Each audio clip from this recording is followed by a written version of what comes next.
সালের ৫ই মে শাপলা চত্বরে হেফাজতের সমাবেশের ঘটনায় সাবেক প্রধানমন্ত্রী শেখ হাসিনা সহ ৯ জনের বিরুদ্ধে গ্রেপ্তারি পরোয়ানা জারি করেছে আন্তর্জাতিক অপরাধ ট্রাইব্যুনাল। গণজাগরণ মঞ্চের নেতাকর্মীরা সরাসরি হত্যায় জড়িত ছিল বলে জানান চিফ প্রসিকিউটর তাজুল ইসলাম। এই ঘটনায় নিহতের সংখ্যা জানা যাবে তদন্ত প্রতিবেদন দাখিলের পর। ২০১৩ সালের ৫ মে রাজধানীর শাপলা চত্বরে শুরু হয় যৌথ বাহিনীর অপারেশন ফ্ল্যাশ আউট। গুলি ও সাইরেনের শব্দে আতঙ্ক ছড়িয়ে পড়ে মতিঝিল সহ আশেপাশের এলাকায়। তবে ঠিক কতজন মারা গেছেন ওই ঘটনায় সেই তথ্য নেই কারো কাছে।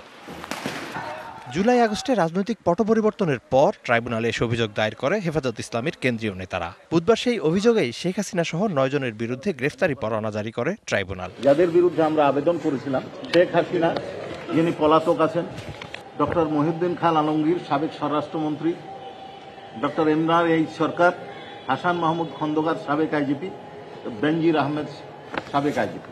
অনারেবল ট্রাইব্যুনাল মঞ্জুর করে যে ৫ জন গ্রেপ্তার নাই তাদের বিরুদ্ধে ডাব্লিউ ইস্যু করেছেন এবং ৪ জনের বিরুদ্ধে এই যারা বিভিন্ন মামলায় গ্রেপ্তার আছে তাদেরকে সোন অ্যারেস্ট করে মঞ্জুর করে তাদেরকে আদালতে হাজির করানোর নির্দেশ দিয়েছে।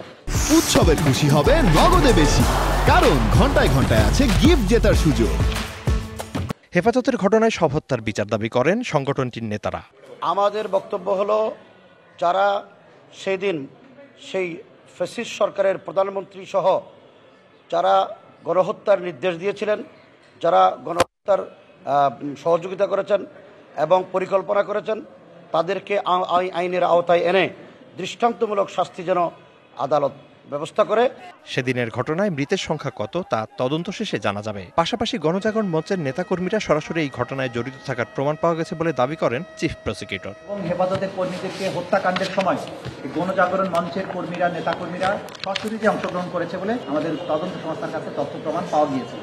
কারা নির্দেশ দিয়েছিল, কারা বাস্তবে ফিল্ডে থেকে কমান্ড করে এই কার্যটা করেছে, সেই কারণে প্রথমে আমরা টপ কমান্ডারদেরকে বিচারের মুখোমুখি করতে চাই। সে কারণেই টপ কমান্ডারদের বিরুদ্ধেই আজকে গ্রেপ্তারি পরোয়ানা চাওয়া হয়েছে এবং সেটাই জারি হয়েছে। আগামী ১২ মে তদন্ত প্রতিবেদন দাখিলের নির্দেশ দিয়েছে ট্রাইব্যুনাল। আমাদের সর্বাত্মক চেষ্টা আছে। Mizan Ahmed, DBC news, Dhaka.